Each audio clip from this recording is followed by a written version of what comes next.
Welcome to the Independent Producers Organization program. This is the program that showcases independent producers, their productions, and provides a forum for discussing issues which affect independent television producers here in the Pacific Northwest.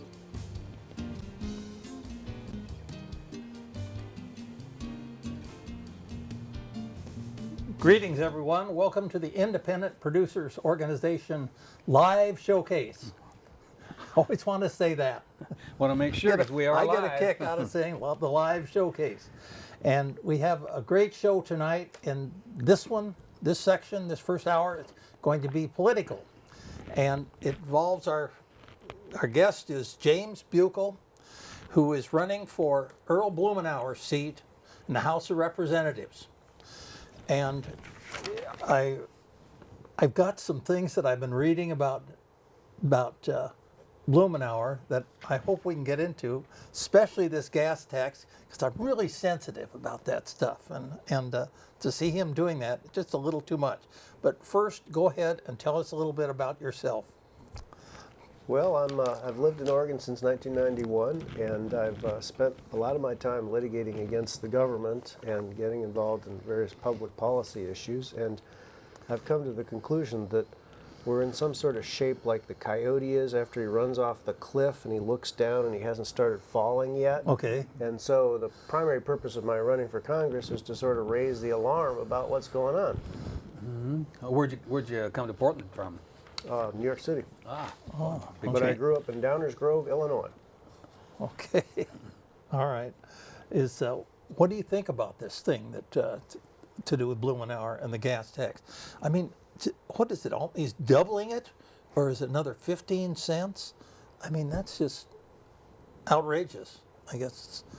Well, it is outrageous, and what's outrageous about it is that it's like all these other aspects of government where you have a system that has just become completely incompetent and broken, and instead of fixing it, the only answer is throw more money at it.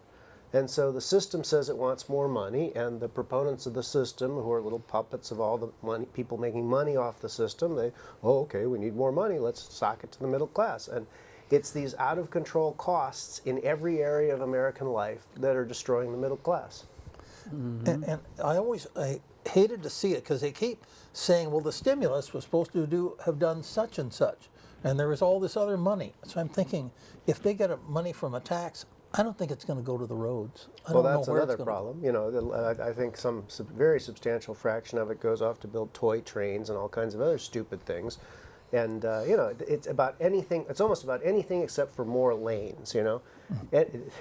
More lanes, you say? Yeah, anything except, oh. you know, we'll do anything but put more lanes. I remember I decided that transportation policy in Oregon and nationally was sort of crazy when I used to commute up and down I-5.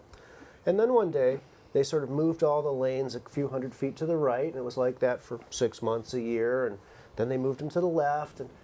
But no one ever added a lane. No one ever did anything useful at all. There was nothing wrong with the highway to begin with. It was just, oh, God, we got to spend money. We got to spend money. Just shuffling chairs on the Titanic. Yeah. I'm not really sure exactly. I've been hearing a little bit about a gas tax, but I don't really know. And I do remember Blumenauer was the one that was putting it out there. So he's wanting a certain amount of I thought tax. It was 15 cents, 15 and I've been cents. getting it on email. That's what I've been thinking too, hearing. So what is this gas tax supposed to be for specifically? Probably road repair, which is a noble cause. Mm-hmm. Is it going to go there? That's and will it keep going there? And does that mean we can still afford it? Finally, we're getting gas down to around what? 3.20, 30, whatever it is. It's getting so low it's scaring me because you know what's going to happen. It's going to go nowhere but up after a while. Yeah. Well, you know, to me, it's like this gambling. They say, oh yeah, it's going to be for the schools. It's going to be for the environment or the green spaces, and you know. We still need money for green spaces. Our schools are still a wreck. So that gambling money, we just got people addicted, and I don't see how it solved any problems myself. Now, this might be what you mean by... The problems we have are not money problems. The problems we have are structural problems. We have like a kind of cancer that's caused by more and more people doing things other than what the people want. You know, and in the schools, it's like, there's a graph of the teachers, and the number of teachers slowly rises, but the number of administrators rises like this, you know. Mm-hmm. And you know, when I went to school, it was simple.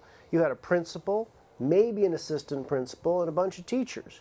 You know, and now it's the specialist and that specialist and this media person. And the more these specialists and experts they add, the worse the test scores get. The children get dumber and dumber the more they're carrying around this giant superstructure of people who are doing something other than teaching. Because all the teachers are like, well, now they have to interact with the administrators. They have to fill out reports, you know, and and testing.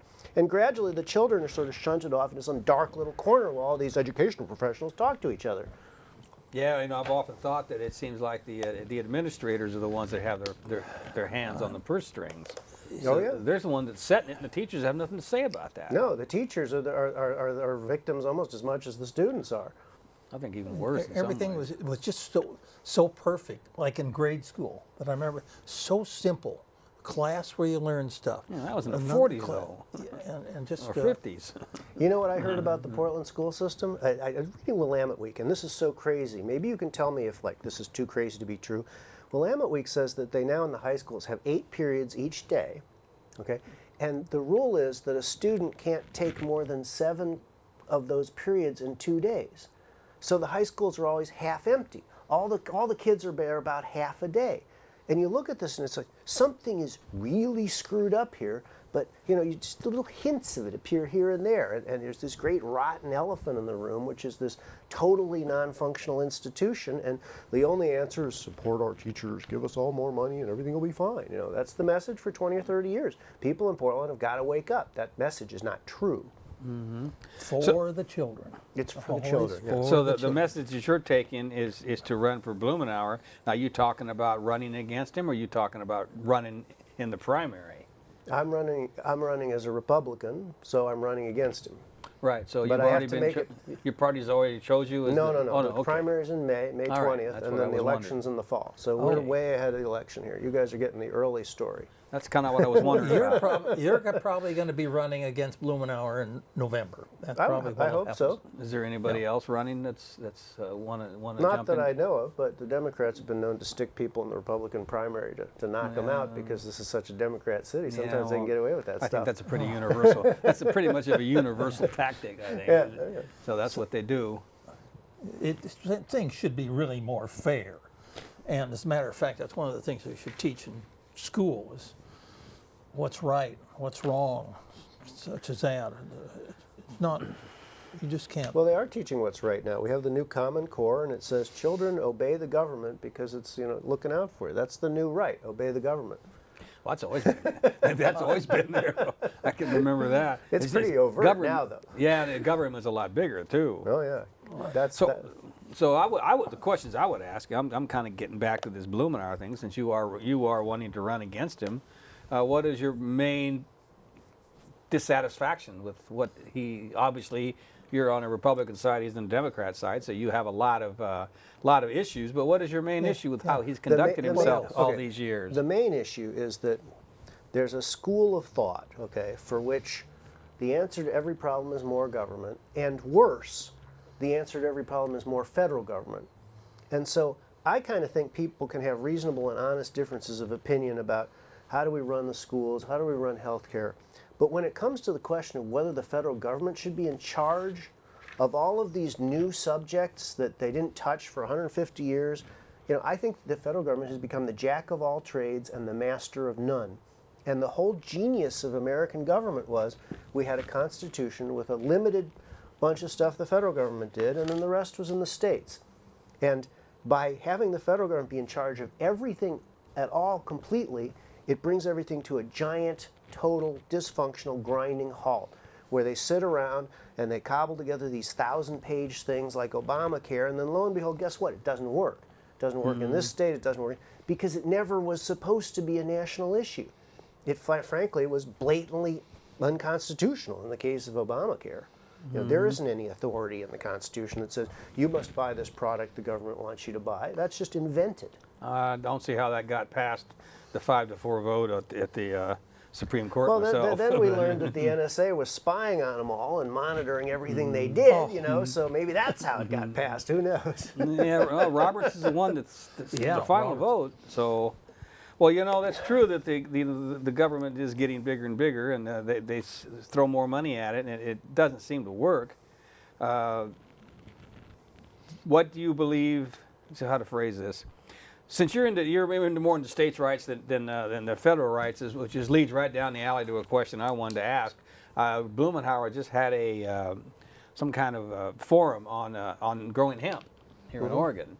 And I was just wondering, that I think is a great idea, and I was just wondering what you feel about that. I think it's none of the federal government's business whether people grow hemp in Oregon. They do have interstate commerce power to stop you from shipping it across borders, but I don't know why we should be regulating that. You know, part of the problem with the Blumenauer school of thinking, and it's not the case with his position on marijuana, but with many other things, is that people are essentially like cows, and the government's like the farmer, okay? And so, you know, the government, and that's not my vision of people at all. My vision of people is, you know, I care about citizens' rights, not state rights or federal government rights. Consumer rights. About citizens' rights, and I don't want people to be cows, and I don't think the government has any business telling people what they can eat or smoke or anything like that at all. How about, we'll take that a little bit step further. Do you think the federal government needs to make sure that the food we eat is, or the drugs that we take, you know, the FDA, is that a valid agency in your mind?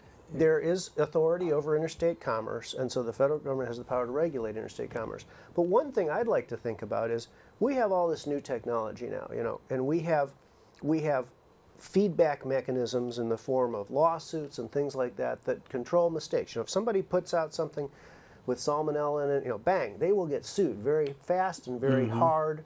And the question I have is all these layers and layers of regulation, are they causing more trouble than they're saving? You know, one of the problems we have now is the people are getting these horrible things in the hospitals, you know, these multi-resistant antibiotics. MRSA? Right. And part of the reason this is because the FDA has stepped in, and essentially we now have this giant process where to develop any new drug costs billions of dollars. It becomes this political thing with contributions and forged test results and all this stuff. And yet, you know, and so it's hard to measure what we didn't get. You know, how many wonderful drugs that would have saved hundreds of lives do we not have now? And all these people who die from these infection things, would they not have died? And you can look at it and say, okay, well, we haven't, you know, issued that many drugs that do these horrible things, but we have, in essence. You know, lots of drugs have come through, and then after a couple of years, it's like, oops, you know, like that heart attack thing a few years ago. Thalidomide way back. Right, and so, you know, there's a feedback mechanism already. When somebody does this and it doesn't work, bang, you know, that can kill a company. People are naturally careful. And so the question is, have we gone too far so that we're now chilling the development of everything? And that, I think, you can easily make the case for. Because of what you're saying, you know, if within a couple of years, sure, if people start dying, that something will be done. But meanwhile, people are dying. So and they did anyway. The Vioxx, you know, all these things got through, and we don't really have an experiment. You know, what if there were a tenth as many regulators, and what if the processes were streamlined, you know, quite a bit? Would it create these extra deaths? I don't know. I don't think so. And I think if the costs of getting a new drug were approved were much, much less, we would save a lot more lives than we would risk. And nobody is thinking, but nobody in the world seems to be thinking in terms of pruning back the government. It's like, you know, it's like an apple tree. You know, if you got the apple tree out there in the pasture for 50 years, you got this thing with hundreds and hundreds of these tiny little branches, no fruit at all. Okay? Or they're this big. Yeah, or they're that big, right? Okay, you know, there's so many areas where regulation, some level of regulation makes sense, and we're so far beyond any level that makes sense. But somehow the answer is, oh, let's just layer another layer on top of it. You know, then we can have 3 or 4 or 5 agencies all doing the same thing, and it's not working. Everything is grinding to a halt. That's why there's no jobs. I think that's what happened with Homeland Security. They really did make it a whole lot more complicated when they made that Homeland Security, and now there's just one more bureaucracy over the top of all the other bureaucracies that don't talk to one another. Right. Yeah. And then what do you have? You have these 2 kids in Boston.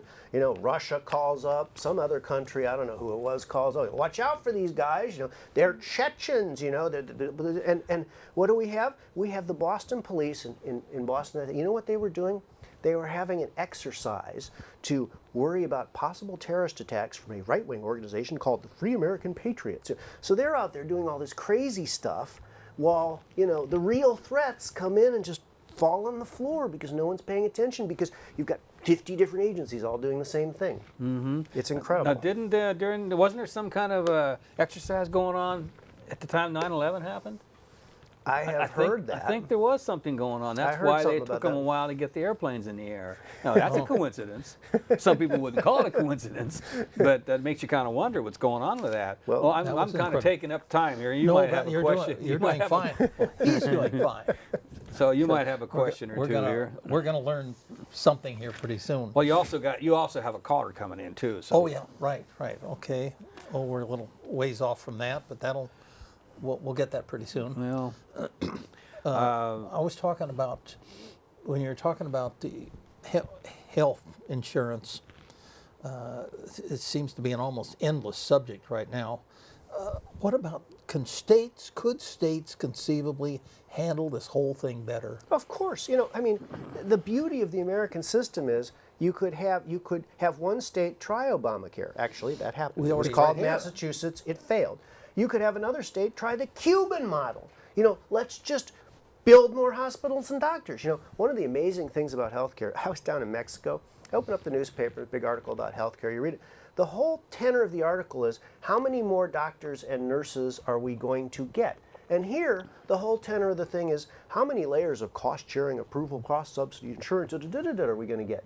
The bottom line is, do we have more doctors and hospitals? Not, do we have some 5,000-page piece of crap that has 4,000 rules for subsidizing this with this and this with this and this and in the real world, in a government that isn't terminally constipated with bureaucracy will focus on actually delivering a service. And that's what happened. We used to have a government that delivered services. We used to have a government that built the Bonneville Dam, that built the interstate highways. Now it's move it over 3 feet, move it back 3 feet, blow up the dam, whatever. We've lost we don't get anything out of them anymore. It's incredible. Too much environmental input, shall we say? well, that would be a matter for debate. You'd have to talk about specifics, whether Okay. there's too much or not. There should have been a whole lot more, I think, debate about when they put all those dams up. Maybe they should have put some of them up, but I don't think they should have put them all up. We wouldn't be putting billions of dollars, or at least millions of dollars, into saving the salmon. Think ahead. Part of the problem is not just throwing money at it. It's not looking at the situation, what's going to cause down the road. I mean, if you have a problem, you solve the problem, but you got to make sure you don't create more down the road. And our government, That's right. Our government seems to be doing that, whether it's on the left or the right. Either side doesn't seem to be looking beyond their nose, looking beyond the people who give them the money to run their campaigns. Which brings up the point: you're going to have a regular campaign, and you're going to be taking contributions, and you're going to be seriously going after Blumenauer. Anybody can go to my website and contribute money. www.buchel.com. B-U-C-H-A-L. Did we get that? I wanted that on here anyway. I wanted that. Did we get that on graphic for him? Buchel, B-U-C-H-A-L. Well, we can. We can just make sure we they'll mention be it. aware of it. Yeah, we can make sure we mention it a few times. Okay. All right. Yeah. That'd be good because it's true. You can't. You can give them the website. And they can go But we're from not there. going to solve these problems if in a case of conventional campaigns with a bunch of rich people giving money to their little puppet candidates. We're going to change things when people wake up and say, I've had enough. I don't want this anymore. I want to fix this. I recognize that this little incrementalism of let's just send the same people back there again and hope that they do a better job this time. No, that we're past that point. And people got to wake up. And my main issue we haven't talked about at all, which is essentially the emerging police state. And this is a one-way ticket. You go down this thing and there isn't any going back. It's not only the emergency and police state; it's the emerging militarization of the police. Yeah, 2,700 giant. You go to my website under issues. The first thing you'll see is a picture of one of those armored cars that every little police station seems to have now. I mean, you look at what they did in Watertown. It's armed gangs coming in house to house. No Fourth Amendment, no constitutional rights. It's do what we say, or we'll shoot you. Mm-hmm. I mean, we're losing the rule of. I'm a lawyer, and it's shocking to me how we're losing the rule of law. What does it mean when a president says, "Oh, I can just change this this. citizen is associated with a terror element, and I can sign this piece of paper and kill him. You know, NDAA. right? Yeah. It's crazy. You know, Yeah. it's self-respecting people, you know, who would call themselves Americans and have any fidelity to the Constitution whatsoever. You know, they shouldn't be doing this kind of crap. And Americans have to wake up and understand. You know, there comes a point where these forces gain more and more power, and the technology gets more and more advanced. And then there's a point of no return. You are cows now. You are cow slaves. Everything you do is watched. Every web search you make is recorded. Every email you send is recorded. Every letter that you send through the mail, they take a picture of the envelope. Everywhere you go, all the time, where you carry a cell phone, they'll know where you are. And all of this information is going to sit in some computer in Utah where the government and its friends can have it, and no one else can. I just was hearing on the radio, I forget what station, who was talking, that right now some segment of the government or the police or something can keep that information for 4 or 5 years. And this person was bringing something forward that they have to jettison it after 12 hours. And it was a pretty interesting conversation, because you can, if they can track all the different places you go, you know, that's profiling. You can't racially profile you. Why should you be able to consumer profile somebody? And that's what they're doing. I mean, they do it with advertising all the time, by the stuff that people buy and how they respond, especially with this online thing now. What, 25% of what's being spent for Christmas is being spent online? Really? No kidding. Something like that's that. wild. So it's an incredible paper trail. So you know, I know that I've heard you mentioned before how the progressives are driving this country down a road. But you think about that NSA spying, you know, that was put into place a little bit before under a Republican president, and it's gone now to the NSA is doing what they're doing. It seems to me that a lot of the problems we're having isn't Democrat, Republican. It isn't right and left. It seems to me that those two sides are just pawns. And there is a direction that this country is being taken in. Sure. That's irrespective of either side. Sure, it's an elites versus common people thing, you know. And there's a whole class of people who essentially think that they were born to be the ones on top of the horse, and everybody else is supposed to be carrying them around on their back, you know. And that's why they're doing this, you know, with this. They are destroying the middle class. They want the Roman model, where you've got all these rich senators, and people can go and have free bread down at the Coliseum, and their free EBT and their free Obama phones, you know, as long as they just sit still, shut up, and don't rock the boat. And it's destroying the middle class. It's destroying this whole country. And you're right to assign blame to both parties. Before we get to the phone call, there was something on TV as I was leaving with this young man, 16 years old, had 2.024, 3 times the amount of alcohol he's supposed to have in his blood. Rich boy, he's in a pickup, doesn't have a driver's license, isn't old enough to drive, got jamming down the road, killed 4 people that were standing around helping somebody else. And the judge gave him 5 years probation, because his lawyer made a case that he was seriously afflicted by something called affluenza. He was raised rich, and he wasn't responsible for what he did. Those are the kind of people you were talking about. Yeah, well, to me, that's a one example. But to me, there's worse examples with, like, but there's this senator who was running this, the former senator running this securities firm that essentially stole billions of dollars of its clients' money. Nothing happened to him at all. You know, you have these banks. These banks are out there, you know, doing things that are obvious violation of the Foreign Corrupt Practices Act, things that are corrupt, you know, and nothing happens to them at all, you know. And we have an attorney general who's done things that I think are flat out illegal. Nothing happens to him because he's the attorney general. I mean, it's very ugly, because it destroys the faith in America. It destroys the faith in the rule of law, and people are sick of it. You know, they want accountability, and somehow it seems, and so my message for people, if you want accountability, don't elect the same people over and over again. It's simple.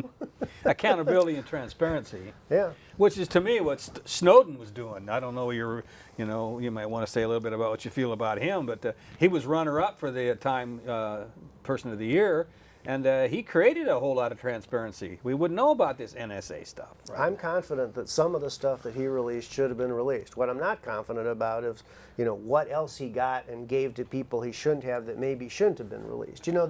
There is a category of things that should legitimately be kept secret. The identity of undercover agents, so to speak. Right. And then there's things that shouldn't be kept secret, like the fact that we have a secret court with secret law issuing secret orders that says you can record every single telephone, connection in the entire United States. And I don't know where the universe of stuff he stole is on that line. Right. Well, Valerie Plame comes to mind. She was a CIA agent supposedly who got outed, and there was a big stink about that a few years ago. Oh, and yeah. That wasn't a whistleblower situation like this, but there was a guy that went to jail over it. Right. But he wasn't the one that did it. Yeah, it wasn't the one who did it. Exactly. I had no idea he was second for the time. I quit looking at time when Oswald went on, that killed Kennedy. Right. As soon as when his name was on, and they sit there and they say, "Oh well, they're news," Well, there's also a little bit of respect here. Last year there was the protester, which I think was pretty good. There may have been some disagreement on who might have been more than that, but I think that I'm trying to think of some of the other ones that were up there. The Pope, I guess, is great, but and I thought Snowden was good. I think that he did a service and he put himself out in line. What he's got that he may have passed on, we may never know. Yeah. Unfortunately, that's just something that's going to have to happen. But I don't know. I mean, Obama. I'm not an Obama fan by any means. I didn't vote for him, but I don't think that a lot of the things that the right is going against him about, I don't think really is really what's going on. I don't consider him to be a socialist, but I don't think he deserves the Peace Prize either. When these drones are dropping bombs on people in other countries and killing babies, I don't think he belongs to that. That belongs with him either. So, it's where do you come probably down? out of his jurisdiction. No, he it's not. He sends the drones out there. It's not out of his jurisdiction. Well, and he's the one that has the say, but he's not on top of the pyramid by any means. Yeah, they say he sits in some darkened room with his little list of who he's going to kill. There was actually an article about that. It was kind of creepy. That is kind of creepy. I hadn't heard. Well, I hadn't that's heard the that. case, and of course it is. Yeah. So there's a whole list of things. We could go on and on about a lot of things. You had an article in the paper the other day with your editorial. Did you do an editorial? You say he wrote an article? I don't think so. I tried to remember to bring it, but it had his picture on it. So, but go ahead. Well, I was just Blumenauer on raising the retirement age from 67. Do you think the retirement age should stay the same? This is something that's going to be probably coming up. That's an ugly one. Yeah, no. I think because we are living longer. when this whole thing first started, Otto von Bismarck in Germany in the 18-somethings, the whole idea of this pension stuff was that there was a small class of widows or really old people who really needed it. I think the average pensioner was in their 80s or something. And then it got lower and lower and lower and lower, and pretty soon, I don't feel like working. Oh, you're disabled again. And so it went too far the other way. And now there's these projections that say we're going to run out of money in 20 years. The disability fund, I guess, is already out of money. In fact, right now it's a Ponzi scheme in the sense that it's paying out more than it takes in, I think. And Well, so you hear both sides, so I don't know what to believe. Well, it ought to be something. It ought to be black and white. The old story is you're entitled to your own opinions, but not your own facts. It ought to be a fact whether they're taking in more than they're paying out. I know for disability that's true. I'm not sure about the program as a whole. So I think they're inevitably going to have to start pruning back on the retirement age a little bit. But there's many things they can do. The problem is you've got all these expectations built up, and the young. It's just terrible because the people who are collecting now, who retire at these younger ages, are going to get paid out so much more than they paid in, and then the people who are coming up through the ranks, they're never going to get anything, or anything like that, and so it's generationally it's very unfair, and so you're going to have to do something. You're going to have to start means testing. You're going to have to start changing the age. You're going to have to fix it. You know, one question I'd like to ask before we get into this, we get the phone call in here. I'm sure me and you have a lot of differences of opinion about a lot of things. We also have a lot of common ground, which I find is great. I don't consider myself progressive as opposed to you being conservative. I'm probably to the left of progressive. But, but what got me was that gentleman from Texas that was up there stopping the whatever he was doing, stopping the budget or whatever he did just recently. Cruz? Cruz, Yeah. yeah. Oh, now, yes. now, do you really think that is an American way of doing things? It's to stop the flow of the government in order Yeah, to, no, to do. I would disagree with you completely. I mean, All right, good. Set me straight. because the Constitution says that the spending bills have to originate in the House. The House turns over every 2 years. When the country is going down the tubes, the fastest way to turn it around is to elect a new House. Okay, the House comes out and it says we're not paying for this thing. Okay, this thing is a disaster. A month later, we knew they were right. It was completely not ready for prime time. You know, at any time, there were bills in front of Obama that he could have signed that would have kept the government running, except for the pieces that the House didn't want. You know, so I think blaming the House is unfair. Well, it wasn't the House. I was thinking about the man who was the one leading the charge. But I guess it was the House ultimately that. Yeah, and they put bills out there. We've done our job. We're the House. We're the ones who get to control the purse. Mm-hmm. Here's how we want the money spent. And the Senate and the President, no, we don't want to do that. We'd rather shut the government down. And then of course you got the media. Oh, it's all the Republicans' fault. Well, it's the Republicans' fault in the sense that they said this is how we want it done. But the other side said no. They said we'd rather shut down the government. We'd rather have the National Park Service chasing old ladies around and hurting. Or You're not allowed to veterans, get out of the bus and look at that. That's in the park. Get back in the bus. Or the veterans. Yeah. Yeah, the veterans. I mean, it really showed you how these government, when things get tough, this is how the government employees are going to treat us, like the National Park Rangers and the old ladies in the park. I mean, it's an ugly thing, and if we don't start getting control of the government and start solving these problems, it's going to get worse. And so a little bit of ugliness along the way, for people standing up for what they think is right. Tough. Well, that brings up the whole situation with the control of the government. You were talking about we have to get folks that would run that have some integrity, but the whole thing is slanted the other direction because it's all controlled by money. So how is anybody going to be able to, that has any integrity, that is a third party that doesn't have the money or the desire to be a part of the establishment, because that's establishment is what he wants to change? How can that be turned around? Well, this is a question everybody's wrestling with. Well, it's the American people's fault. They're lazy and they don't care, and so they're going to suffer more and more and more and more until they finally care. And hopefully, at that time, they'll still have the right to vote and they'll still have freedom to speech. Mm-hmm. That's not entirely clear to me. That people will wake up in time.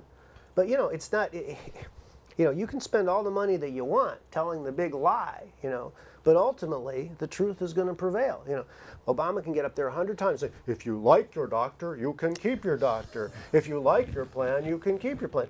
But when they finally turn the thing on and millions of people lose their policies and their doctor, everybody knows he's a liar, right? Mm-hmm. So it comes to the point where the government makes things so ugly and so unpleasant that people finally wake up and say, maybe we don't want the same blow-dried meat puppets we've been electing all these years. Maybe we should elect the people who've been out there telling the truth all this time. And the problem with that is people don't have a memory that lasts beyond the last thing that they bought. People pay attention. People pay attention when it's in their interest to pay attention. You think about things like, how do you use Internet Explorer? How do you drive a car? Things that people want to do. You don't even need schools for that. They go out and they learn it. Mm-hmm. I mean, think it's cultural. It's everybody wanted to know how to surf on the internet, so they all learned how to use all these programs that wasn't in the schools. People just learned it themselves because they wanted to. And when the proverbial stuff hits the fan, and people wake up and recognize that their government has gone insane and is flying the plane into the ground, they will wake up. Usually to do with money too. So well, that's losing that's too much part money. of it. So you think that it. the Citizens United decision was really a constitutional thing?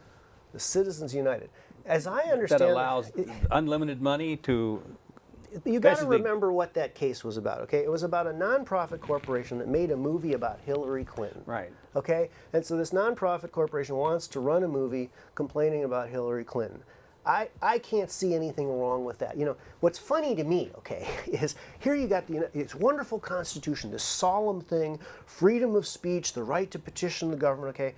And so what is the whole focus of First Amendment activity? Sex. Okay? It's like, oh, the First Amendment means that I'm allowed to dance nude. Or other. Now, when it comes to criticizing the government or talking about the government, oh no, you got to register, pay all these fines, file 15 things in triplicates, register with the FEC, register with the Attorney General.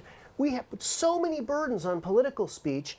We've completely twisted the whole meaning of the First Amendment. All these people complaining about this stuff, you know, I just don't get it. But you do. Then you believe that money is speech. Then. No, I don't believe that money is speech. I believe that there is freedom of speech. And once you get the government involved in you're allowed to talk and you're not allowed to talk, that's worse than where you were before. Mm-hmm. Well, how is that being done now? That you're allowed to talk or you're not allowed to talk? If somebody wants to give money to me, okay, they can only give me $2,600. Okay. Oh, Okay? okay. Now, why should that be? What if they want to go out and buy $100,000 worth of ads? I like Buccal. Why shouldn't they be allowed to do that? But people are giving. There's been millionaires during the last election. It was given millions. I thought it was pretty open as to how much you could pay contribute to anybody. No, Is it? no, not at all. There's incredible limits and and you've got complicated systems and fines.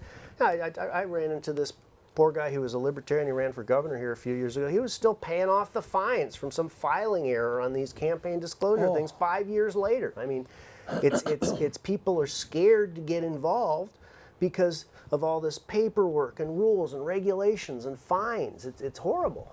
Well, I remember when what's his name? The guy that was a Speaker of the House in the early '90s, Newt. Mm-hmm. He supposedly yeah. had some millionaire put $10 million in into his running for president when he was trying to run for the primary. That's what they were saying on TV, anyway. I don't know. So apparently there are maybe different categories. Maybe. An individual can give $2,600, but I don't know. Maybe he gave it. But I guess under Citizens United, corporations can give as much money. Well, as I they think want. they can spend as much money as they want. The nonprofit corporation could go to the television and say, we want you to run this anti-Hillary film as much as they wanted to pay for. That's true. Mm-hmm. So there are distinctions there. So I realize it's like, we've been at this for a while now. And we got the phone call yet? No, we're doing fine. Oh, we are doing fine. We're doing fine. Sure. Because I thought I saw the light flash that we had a phone call a while back, and Oh, I but see. it Okay. hasn't come up yet. So Yeah. No, I'm well, all sure. right. I've been kind of domineering questions here. I'm sure you have a few yourself there. Well, So you're a registered Republican as well. oh yes, right, So- right. You're wanting to make him look good. It's 2-1, you might say. So he should win based on 2-1. 2-1, probably. But since I'm registered independent, so So are you a member of the Independent Party? No, I'm registered. Actually, what they call it now, they call it undeclared. I think they Oh, call it. really? Oh, Yeah. okay, so you're not, because there was independent and undeclared were two different things, Yeah, right? and go. and the states that don't have an independent party on the books, I guess then you'd be registered independent. But I hope I'm registered undeclared. I better take a look and make sure. If you have the word independent next to your name, you are actually a member of the Independent Party. And one of the interesting things I'd like to do is compete in that primary as well. Because there's really? an independent, Sure. there's a Republican primary, a Democratic primary, and there's an independent primary, usually if the party is functioning. And I think that I would like to run as an independent and a Republican and maybe a libertarian too, if the Libertarian Party can quit fighting with itself in court. Well, that's the trouble with the third parties. Yeah. Well, thanks to the Working Families Party, you can do that. I mean, you can be listed as a Republican, a Democrat, a Libertarian. You can be listed under any of those, Or all of them. or all Yeah, of them. that's true. Thanks to the Working Families Party, that used to be the way it always was, and I guess during the 1800s sometime that was changed to where you can only run under one. But now I think it started on New York, and now it's in this state where you can be listed. The Working Families Party can throw their weight behind you, whether you're a Democrat or a Republican, and you can run as a Libertarian and a Democrat and a Republican. Well, there's So- the Green Party. Or the Who Green knows? Party. Yeah, you got the Green on the left and the you Libertarian just- on the right. You just get it more spread out and instead of concentrated on one good person to run. Unfortunately, though, it's the same person that always keeps running, which is what James is the problem. With a Well, lot yeah, I of mean, isn't the definition of insanity to sort of keep doing the same thing over and over again, Yeah. expecting different results? And Yeah. so, wake up, people. You've been doing the same thing here for years and years, and it ain't getting any better. How many terms has Blumenauer been in? I have no idea. Three, I maybe? should know that. At least no, three, more than more. that. Oh, really? They're all locked in. Our whole contingency going to Washington D.C. are locked in. I mean, Bonamici's new, but that is because the fella out there kind of run afoul of. I forget what happened to him out there in Beaverton, but he had to step down. Misconduct of one kind or another. Yes. And they're all Democrat. Oh, of course, the Wyden's sidekick. He's fairly new, but he's locked in though. I mean, I guess. Yeah, these guys are really powerful. Yeah, and Walden in southern and eastern Oregon, he's been in there forever. Well, it's like a great crime family, I mean, Senator Merkley will stand up and was, had this heroic effort to get rid of the filibuster. What's the first thing they do? They put in these people to run Fannie Mae and Freddie Mac, who they know will, pay them back. I mean, it's an ugly thing, It's one-party government is not a pretty thing. It decays and rots much faster than the two-party kind. And it is basically, I don't fully, I agreed with Nader back then when he said both parties, Tweedledum, Tweedledee, and I do agree to a great degree that's the truth. But there are some distinctions, but there's so much the same party because they're being ruled by the big money that we need to have. I think we need to have the third parties, but they shot Nader down. We don't get any decent motion on the left or the right with the Libertarians or the Natural Law Party. It was a Constitution Party. Constitution Party. Yeah. And they never make it because they won't. Make it. Well, they won't allow them to get in there and debate. Well, that's why I'm the chairman of the Republican Liberty Caucus of Oregon, and our mission is essentially to sort of try and reform the Republican Party from within. And I think that is a strategy. I would appeal to especially young people who have, understand the importance of a two-party system and kind of think that the Republicans need reforming. Come join the Republican Liberty Caucus, come work to take over the Republican Party and remake it into a genuine opposition force that isn't in the thrall of the bankers and so forth and so on. Mm-hmm. Well, in some ways, didn't that just happen with the Tea Party? The Tea Party is another influence, I think, pulling the Republican Party away from the sort of the plutocracy. Mm-hmm. Well, I don't really quite view it that way because I know during the times when the Tea Party first got started, it seemed to me that there was a lot of coverage that was showing that it wasn't really grassroots. There was a lot of money coming in from the Koch brothers and some different places that it was not really a grassroots. It was more coming from top down. Well, any grassroots organization that forms, there will be attempts to co-opt it, and I think that's true on both sides. I think a lot of the unions now have lost touch of their protecting the workers and are just essentially a device for extracting dues and having political games and pension funds that everyone can loot and all that kind of thing. So it's not a phenomenon unique to the right at all. I think it's a general problem with reform movements are subject to corruption like anything else. But on the whole, I think that the Tea Party has not been an element that the plutocracy has been able to control, or you wouldn't see people like Mitch McConnell and John McCain and all those people bashing the Tea Party all the time. Mm-hmm. Yeah. What about Rush Limbaugh? And he was on really strong about Republicans today and how scared they can be with what's. Well, by being challenged from the far right, you mean? By not being conservative enough? enough? So I think that's part of it. Really kind of. Well, I think they are nervous about straying too far from what the people want, but that's a good thing. I mean, the whole idea of politicians is that they can't stray too far from the voters or they're subject to correction. Mm-hmm. Yeah, it's true. That reminds me of a question I was wanting to ask. I didn't think we'd have time to get to it, but I've been dallying around in my mind for some time here, trying to really understand progressive, liberal, and I've looked them up, and it's just a bunch of words. And what exactly do you consider conservative to be? Well, I've got a problem with it. The conservative is usually someone who wants to hold on to something. Well, that but was all my the, problem with All it. the conservatives I know essentially want, are radicals who want to reform things and strip the government down back to sort of core functions that work instead of, these lunatics who are supposed to be running water pipes and instead are out building $1 million houses. You know what I mean?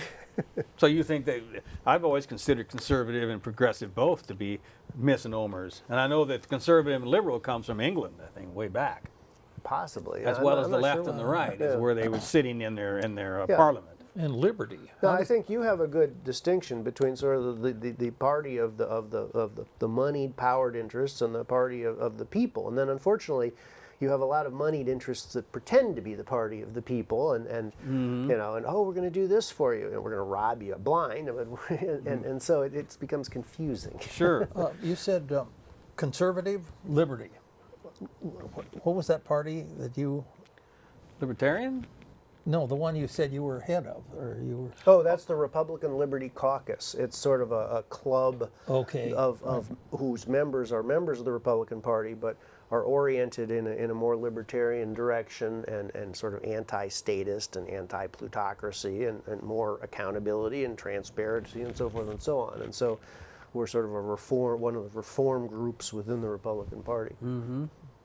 So you think that the answer is to work within the two parties rather than try to establish That's the best. viable third parties? That's the best hope. I mean, you look at these parties are controlled from the ground up by essentially precinct committee persons. The whole structure is set out there in the statute, and at any time, if there's a popular wave of people who are willing to serve as precinct committee persons, they can, through democratic processes, seize control of a party.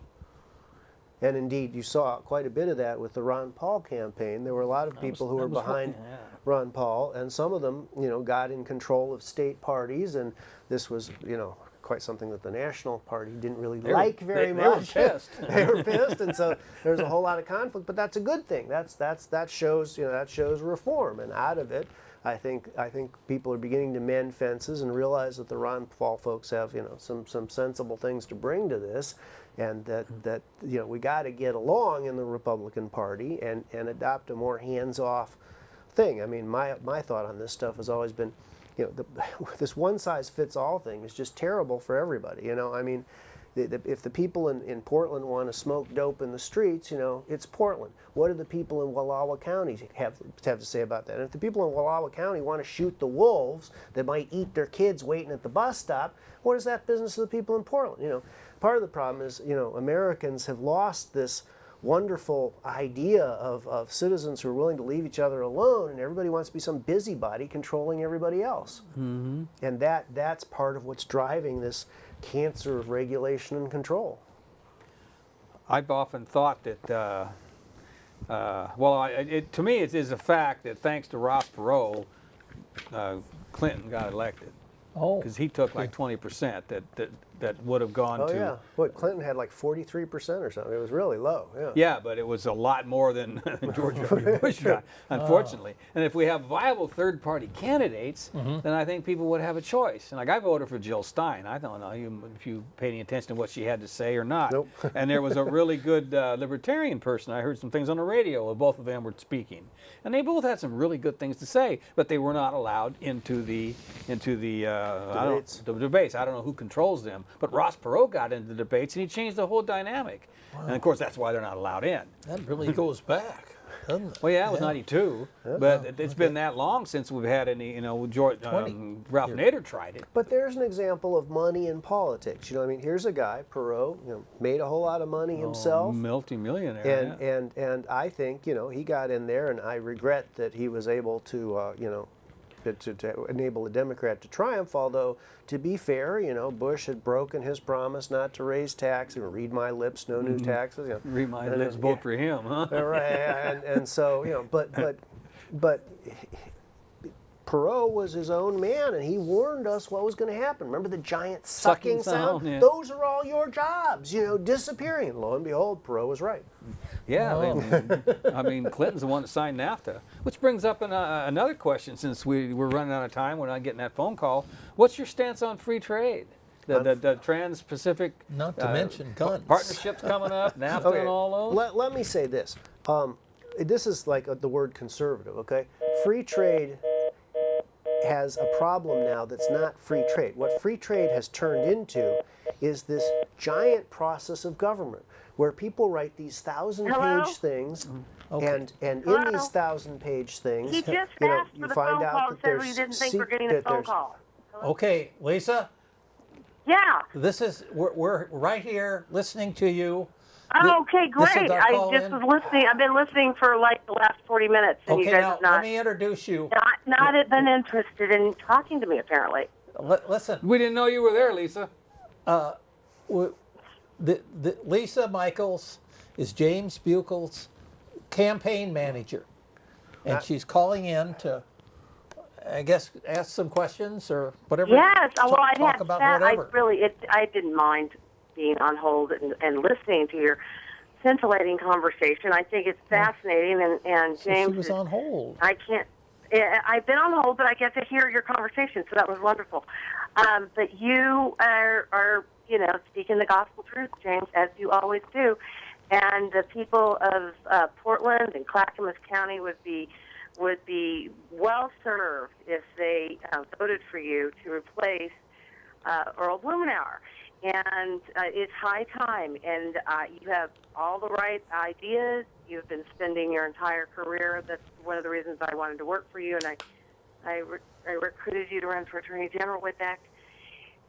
Is because you have spent your career being a champion for the individuals against an overbearing government. And you've fought cases up and down the West Coast. I believe, aren't you licensed in all 3 states, James? Yeah, actually. Yes, and you've argued cases and you've done wonderful things to help farmers be able to continue to water and irrigate their lands, and with this, you're an expert on the salmon issue, and you're an excellent orator. I mean, you were on the Harvard debate team while you were getting your degree in physics. You have a law degree and an MBA from Yale. I mean, you don't come much more qualified than the man sitting there with you in the studio, James Buchel. So the people of Oregon would be very well served if they would throw out one of the key supporters of this nightmare called Obamacare, and I'd like to rename it to Democrat Care, because not one Republican voted for Democrat Care that is taking medicine out of the mouths of dying children. It is taking doctors away from their patients. It is causing everybody's their insurance policies to skyrocket. It is just a nightmare, and I don't know if you've had a chance to talk about that nightmare. The NSA, I know you've done a lot of research into, they're tapping our phones.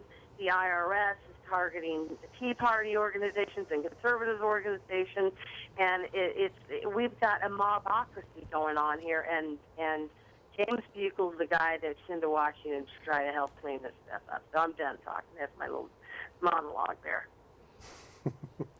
I was going to ask you about AFP, Americans for Prosperity. That would be another group that you actually, if you were running, you'd try to pull in behind you. Is that right? I think most of the Americans for Prosperity, I've spoken to that group a few That's times. right. I missed that. They are generally reform oriented, although, as you would point out, they take money from above too. Mm-hmm. Well, you're not going to make it anywhere if you don't. Seems like, if you. It does seem like that. Things doesn't cost it? money. Unfortunately, even grassroots groups eventually end up taking money from either the left or the right. I mean, very few take them mainly. Would take it from both sides. It's usually one side or the other that they identify with. It may not start that way, but it always ends up that way. It seems like. Oh. Yeah, I'm glad that I apologize if Lisa's still on the phone, and the light went on a while ago, but we didn't know you were there. And That's okay. That's okay. I love listening, so you guys keep chatting away, and if I have something, if you don't mind keeping it open, I'll just chime in if I want to say something. But I'm loving all the stuff that you guys are talking about, and it's going fast and furious. So keep it going. all right, Oh, appreciate the latitude there. Yeah. You know, she likes to talk about Obamacare, and if you would like that, would be great. But I have issues with people complaining about it, but I never hear any details. But before we get to that, I'd like you to finish the free trade, because we have the Trans-Pacific Partnership coming up, and it's NAFTA on steroids, and there's a lot of people that don't like NAFTA, and I'm wondering. Here's what I think about free trade. You know, I believe that the major reasons that the corporations threw all the jobs offshore was not what I would call free trade, but was rather them being chased away by regulation and chased away by tax policy. I think that a lot of that's been blamed on free trade, and that's not fair. I also think that a lot of what is called free trade are some very sinister agreements that are beginning to arise, where governments are beginning to sort of contract away their power and their sovereignty. So if you're a big multinational corporation and you don't like what a government does, there's some semi-secret tribunal where you go and, well, we don't want to have to comply with this, or we don't want to have to comply with that. And that the rise of these giant 1,000-page trade agreements that are in reality sort of a whole separate judicial system for rich corporations to get away with things that they couldn't get away with in the nation, that's a very sinister development. With hundreds of lawyers. Right. That's a sinister development, and I don't like it at all. But the classic free trade of, yes, you can sell your stuff here and sell your stuff here, I think that the government should be trying to enable that when other countries are playing fair too. You know, this is such a complicated area, and there's these Very much fundamental so. pieces of it that people don't understand. I read 20 years ago that, you know what a value-added tax is? Oh, I think I did at one time. It's like a but it national goes sales right over my tax. head. Yeah, It's okay. Yeah. It turns out that nearly every other country in the world has a national sales tax. We don't. We have state sales tax. Well, those other countries, if you're an exporter, you come to the border, and when you export it, all of a sudden you get that tax back. You don't. It's like a giant subsidy, and we don't have that. You know, and we don't. And nothing is said about that. And it's automatically, you know, there's a hand on the scale right there that no one talks about. And so, you know, I would look at things in terms of, is this country generally playing fair? You know, and if it's not, you know, if they punch us, we punch them. You know, I think the French had a problem with the Japanese one time, and all of a sudden, because they couldn't get their wines or cheese over there, and all of a sudden, you know, there were 6 months worth of video recorders piled up in the French port because we're not going to take that. You know, it's a two-way street. It has to be a two-way street. And what I'm afraid of is that there's been all these efforts to weaken America and open up America when it's not a two-way street, and people aren't playing fair. And one of the aspects of a sovereign nation is the ability to control these things. And so there's going to be, you know, legitimate controls, and there's going to be illegitimate controls. But if you do a historical analysis, I don't think that a lot of the job loss can be traced just to the fact that you can move stuff across borders. I don't believe it. Okay, now we're about 1 minute left, and I just want you to say, vote for me, or something like that. All right. Hopefully maybe a little vote more for creative me. than 1 that. minute. 1 minute. Vote for you. Well, yeah, you got at least a minute, maybe a couple. Yeah. Vote for James Buchel. Buchel.com. I think people need to understand that we are sort of, history repeats itself in cycles. And we have a situation where the government gets more and more and more powerful, and your rights and your freedoms and your freedom of action become less and less.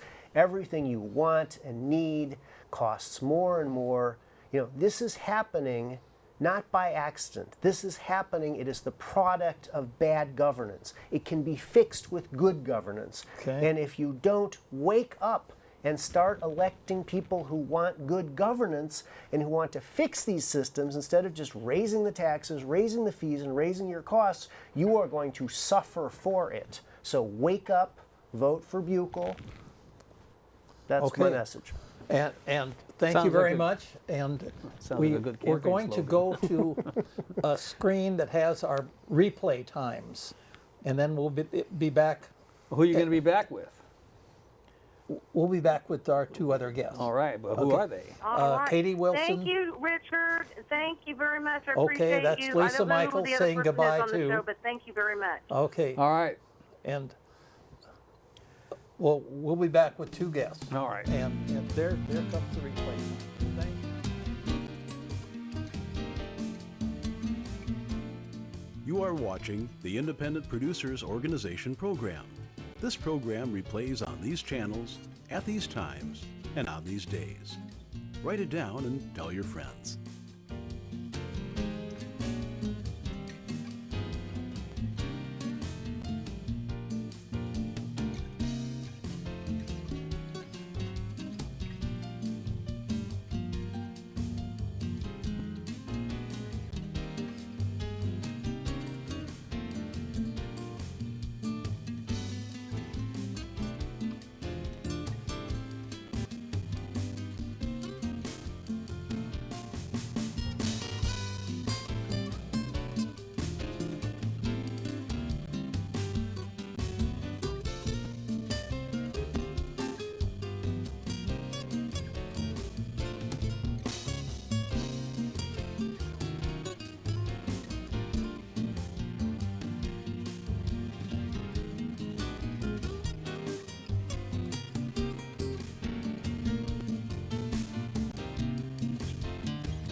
program. I thought you'd have fun with that one. Okay. Go for it. Yes, thank you. We're back. And I want to thank James Buchel for coming on the first hour. That was very informative. Okay, I have two guests. Right next to me is Kat Wilson, coaching instructor and transitional coach, trainer, business owner of A Positiva Institute in Portland. APOSITIVA Institute in Portland. Next to her, Rebecca Hufford, life coach, high school instructor, business owner of Art of Change, hypnosis, and coaching in Portland. I really appreciate you coming on. One of the reasons is finding out more about coaching. I just think people don't realize how invaluable that can be to them. And I'll try to get just a little closer here. Maybe you can talk about it a little bit. I'll let Katie talk first, and then, okay? Okay.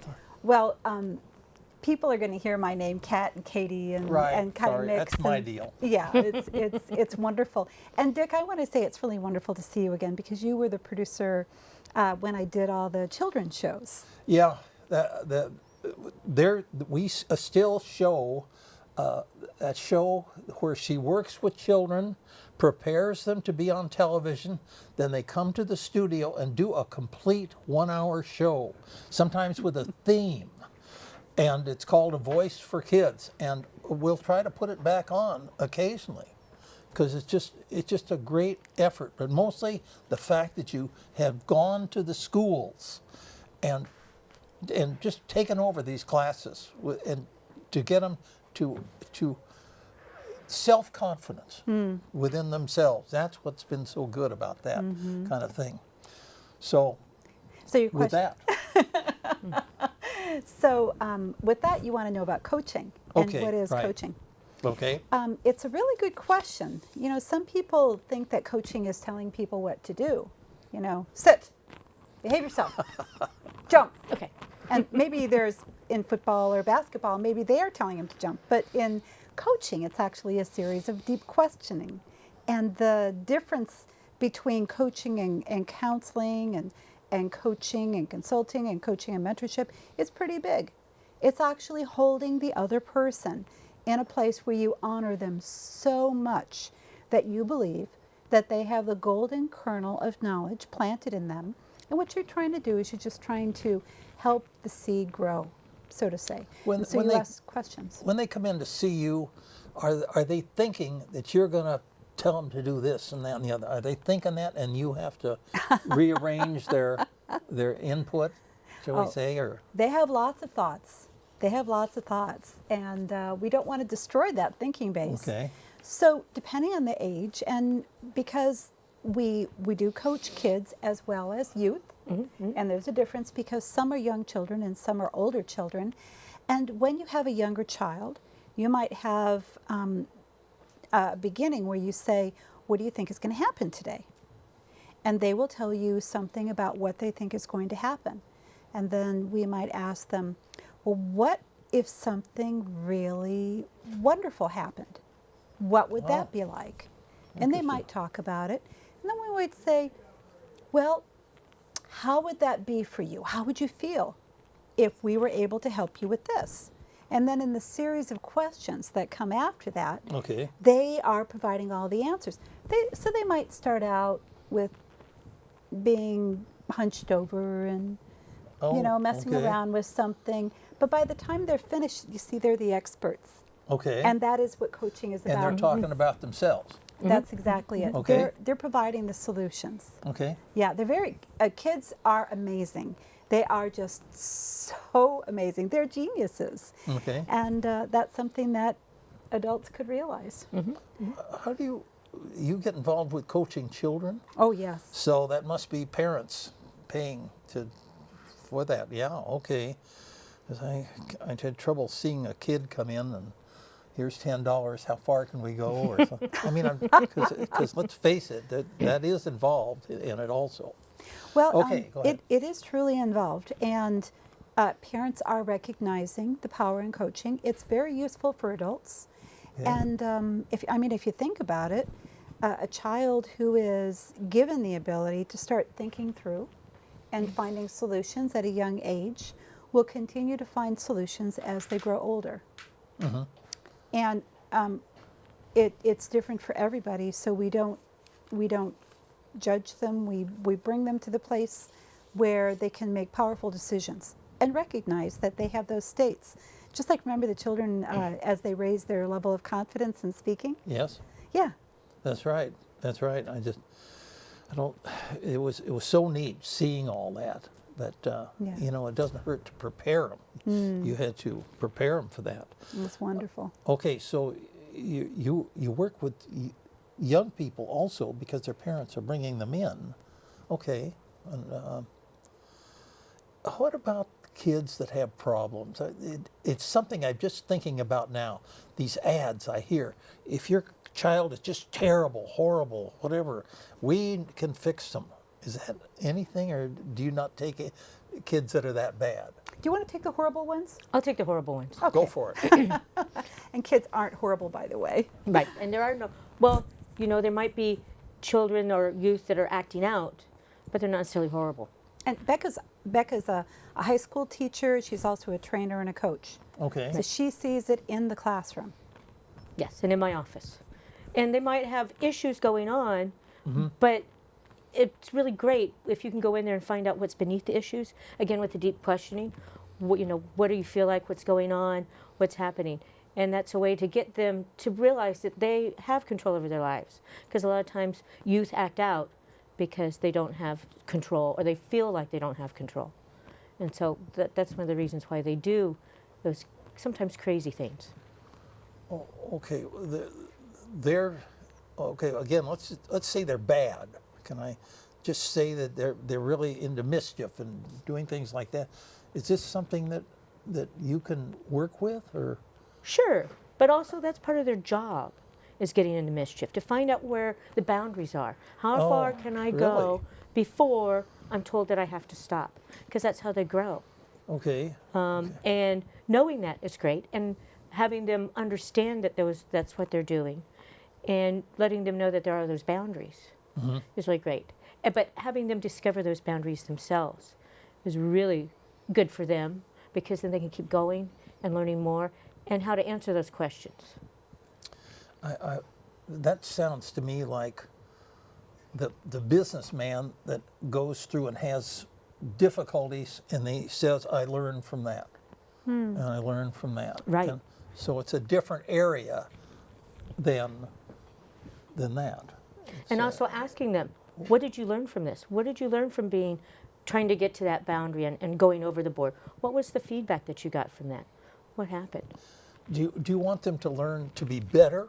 I mean, let's just say they're just level. They're just super plain. Do you want them to be better? Is that one of the things you're building up when you're?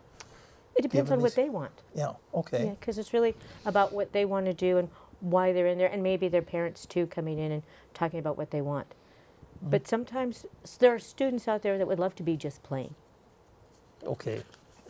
Just get by. Just get by, or just be quote unquote normal, or happy, or Not unhappy. not unhappy, right? Is this to Right. do with confidence at all? Are you still trying to work up their Well, confidence? Once again, that depends on what it is that you're really looking for. You may have somebody who is very confident in what they're doing, and they might be in an environment where people don't hear them. And we don't know the answers to that. Okay. So the answers need to come from a combination. It comes from part of them come with the kids, and some of them would come with the teacher, some could come from a parent. Okay. We don't live in a vacuum. We live in a system within a system. So when we coach, we are coaching an individual, but we're asking them many questions about, well, this might be a behavior that only occurs at home, or it might be a behavior or a challenge that occurs with other children, or maybe it's a challenge that occurs because they can't see well enough and they can't communicate that. And communication is really what it's all about, isn't Yeah. it? Yeah. No, that's right. That's right. have asking about the difference between youth and adults. Obviously, that would be a big difference. And I did want to ask you, if you're in high school and you're teaching in high school, can that not be mixed with this the other coaching that you would try to do? It happens all the time. You somehow have to mix it because you can't help it? Right. One is asking those questions, those deeper questions, as people have questions about what they're going to do when they get older. And well, what do you want to do? What are you passionate about? What's that like when you're passionate about that? And so getting those deeper questions and finding out, or why, or I try not to use the word why. How are you doing that? How are you acting out? How are you not being on task? What are you doing when you're not on task? Okay. And we also are asking questions using a number of powerful tools, really. There's lots of different communication techniques and models that you can use. There's one in particular, neurolinguistic programming, which is really useful because this is how we respond. It's subjective reality and how a person sees their world. What do you see when this happens? What do you hear? What are you telling yourself? What are you doing, and how do you do that? So we actually are getting directions from them about how they can create a behavior based on maybe a model of something they've seen modeled to them through their parents or their older friends or siblings. When a person is responding, maybe they're responding to a time when they were 4 years old and they're still using the same response model, and that's not still working when they're 10 or 11. So we find out that information through the questions of, what do you see when that happens? What do you hear? What do you tell yourself? I think when you ask these kind of questions to people, it must be something totally new and different to them, because I've certainly never had a teacher, anyone ask me anything like that, or except you. That's true. I asked you questions like that all the time, and you sat there saying, wow, okay, yeah, didn't think about that. All right. Okay. Now, so... But you did ask the question about what's the difference with coaching youth versus coaching adults. Okay. Well, adults, we want to start out right away with SMART outcomes and a well-formed outcome. So that's important. And we also want the same thing with children, but we do want to approach them differently. It's surprising how many people don't know the acronym SMART. Oh, okay. It's very true. And SMART being? Specific, measurable, some sort of action or attainable, realistic, and within a time period. And I drum that into my students every day. Oh. If you don't remember anything else from anything I teach you, remember that acronym. Okay. Yeah. So when all your goals are defined this way, you have parameters. And as you define these parameters in your mind, you see, it's almost like you're saying, I'm going to draw a picture for you, and this is what your picture will look like. Okay. The way that it's going to happen is going to happen in between this point and this point. And it will happen because of this, and I will do this action and this action and this action. And it's measurable because I can tell it'll happen because of this, and this is why it's even meaningful. And you make it as specific as you can, and then you see your mind produces all of the roads, the pathways to create this for you. And they're the ones who are making it possible more and more because they choose their own languaging, their own program for creating the action itself. And I have to tell you that with adults, they will be doing this. And when you do it with children, you'll do it with children too. You might get a little more magical. For instance, with an adult, I could say, if I had a magic wand, how can I make this happen? But let me tell you, when we're working with children and you ask them, now, if we had a magic fairy in here, or let's say Superman showed up. Okay. Yeah, how would we go Get some and thinking. what would your superpower be? And it's amazing because kids can create that. That's, yeah, that's right. Yeah. That's right. Wonderful imaginations. Now, did you go through all the SMART points? Sure. You did. S is specific, and M is measurable Got and that. meaningful. A is action. Okay. R is realistic. Okay. And T would be time. Okay. All right. And realistic is, of course, we'll use the magic. But Okay. realistic, if you have somebody who wants to be a basketball star and they won't be 7 feet tall, Right, right. then it's a little unrealistic unless you have a really good springy step, Oh, okay. in which case it could be possible. Or there's so many other things to move them over into, hopefully. That would be good. Okay. Well, you've answered the question, can a teacher be a coach? 'Cause, and then who typically works well with kids and youth. And why is that? That's you. Is that you both work with? And I think we both use different tricks or different tools out of our tool bag. Yeah, right. One of the things I do is I do things that are very dichotomous from my looks, because I know I look like a cute little old lady, and sometimes I'll dance around a classroom or dance in the hallway, just slightly, but people look at me and go, what is she doing? And that kind of sets them, it gets them kind of out of where they're at, and that's the way you can go in and ask those questions, and you'll get good responses or genuine responses. Okay. Say, did you bring a DVD that? Oh, well, I didn't. No. It would have been nice to bring it, but Oh, it's okay. not quite ready. Okay. We've videotaped children and teenagers with us, and we have a great video book, which is going to be available for teachers and parents so that they can see, you know, some rapport and communication techniques. Something that you're going to produce. Well, we've worked over the past year, and Just about a year, yeah. we've just finished the book. It's in editing, and it'll be available in January. I could come back and show you pieces of it then. Okay. So All yeah, right. yeah. Okay. And it's meant to help a lot of things. I mean, we're covering some things that even touch on bullying and communication and setting rapport. Okay, I'm trying to think or ask about some of the problems people have. Can we talk about smoking, things like that? Is You want that me to teach you how to smoke? Not today. Okay. No. Okay, because I was just- I don't think I'd feel good about that, Dick. Oh, okay. All right. Okay. But you want to talk about children smoking? Oh, no, but, well, how would you stop them? Would you try to stop them same way? Or? You know, one of the things that we find is when it comes to those kind of habits, Okay, there are a lot of ways to work with that. okay. And I don't think I've had.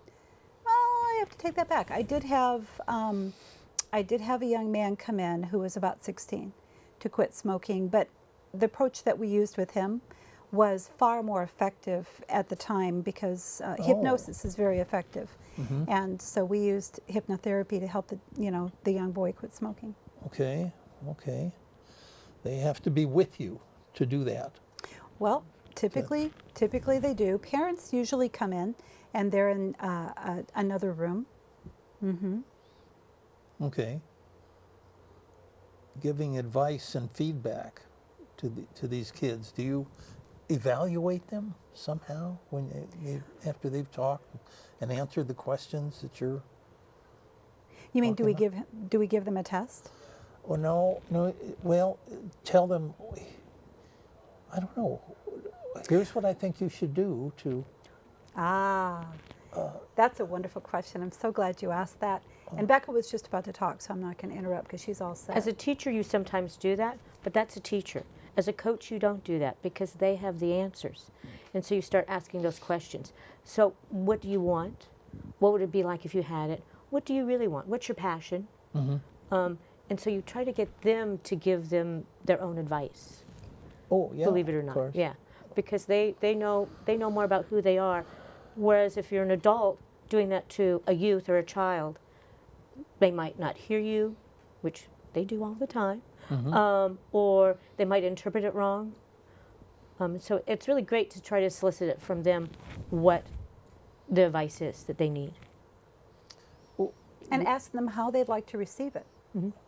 If you go to a young person and if you say, I've noticed that this is happening, how can we come to an agreement where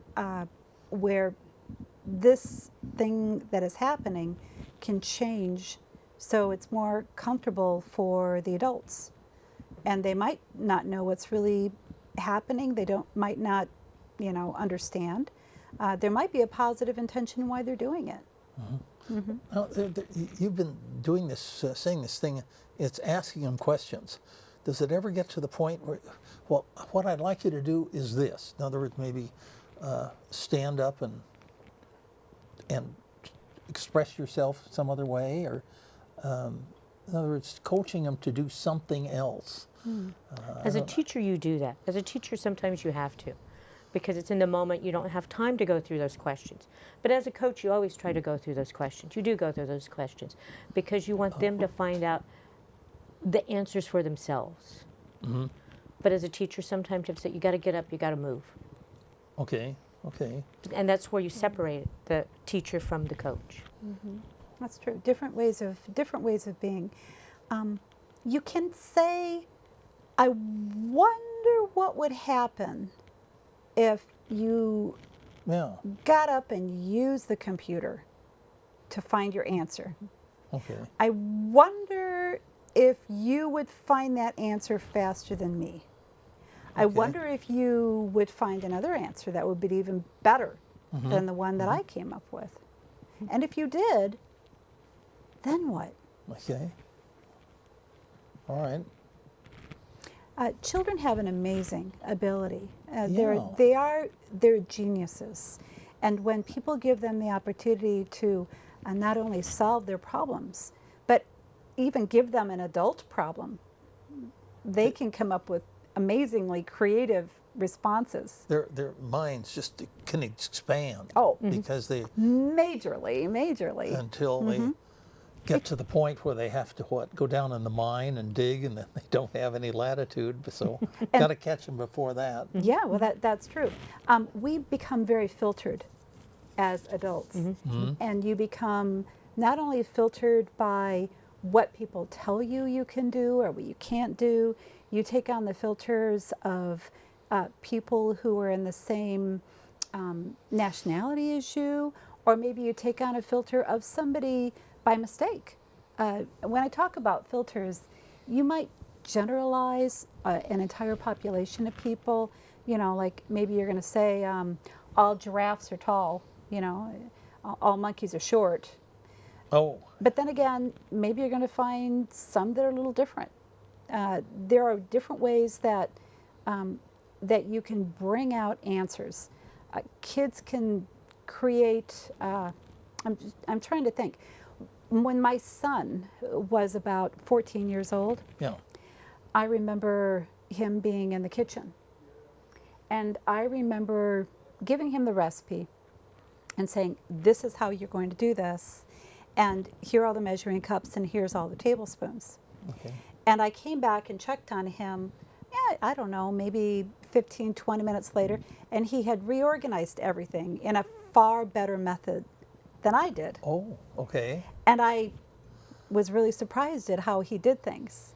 And after that, we actually developed a list of many different problem-solving techniques. And if anybody contacts me, I would be very happy to send them that list of techniques. My son is currently in a master's program at University of Oregon as an architect student. And I can tell you that his buildings and his solutions are amazing. He's very creative, and he's always looking for areas that need improvement. So I know he's going to be very productive, in Portland and Oregon as an architect when he graduates. Okay. That's probably because we allowed him as a young child, and we coached to do him. what he wanted. Right. And he was also one of those classes that I did the program in, helping children to discover the confidence to speak with their own voice. That's why it was called A Voice for Kids. Oh, yes. Yeah. Right. That always, that was so neat that you were able to work with them in the classroom. Do you have any age that you prefer, or is there? I teach high school students, so I'm more Right. comfortable with them. But I also had a daughter that I raised, and I have a granddaughter now. So I work with younger people Well, too. like 14 through 18. 14 through 18, yeah. Well, I know, but what's your preference? 14 through 18. Oh, okay. I guess you're Because wide that's a open. whole range. Okay. And it's interesting how much they grow, and as you nurture them or you watch them grow, how they change. No, It's very, very cool to watch. no. Could That's I tell right. Dick something about you? Sure. Okay. I won't tell him that. Okay, good. Okay. Good, good. Sure. Oh, go ahead. Becca works with one of her classes, children who are developing products, and they sell those products, and then they learn business skills. Is that like, what's that youth group that DECA? it's what did you say? It's like DECA. No, it's a youth group. Actually, they're out on 79th and Foster. But I'm sure you don't know because you're not that close to there. The children come in and work on stuff, period. And that's Not junior achievement. Achiever. That's Yes, junior achievement. I actually have volunteers come in my classroom from junior achievement. Okay. Yeah. That. And teach my students economics Oh. and some management skills, life skills. They go over exactly how much something was and. Okay. Yeah. I have a couple of volunteers that come in for my senior class and talk about what it's going to be like when they go to college and Yeah, how they yeah. have to budget Oh, and which okay. college is better for getting jobs and what jobs are better right now and Oh. 5 years from now, Okay. And which is really, really great for the students. to think that much about what they're looking for, of course. Of course. Of course, now I know how it's difficult to going to college. It's and more students are going to those 2 years college, and that's all right if that's what it takes to get education, and then after that you just kind of work with your third and fourth year in college. So Well, everybody's different, and where some children may go on to college, I know some people who are very independent learners who learn beyond the school because they are very good at learning independently on their own. There's a lot of conversation about non-Aristotelian and Aristotelian teaching.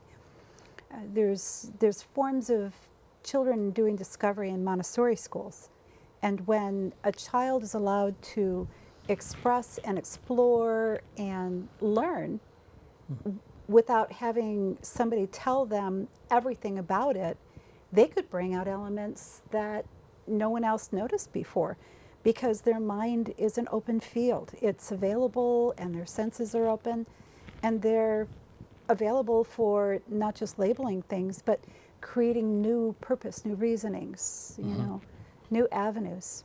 the Montessori, could you tell me what that is? Because there may be someone out there that wants to know. What, Well, did you want to?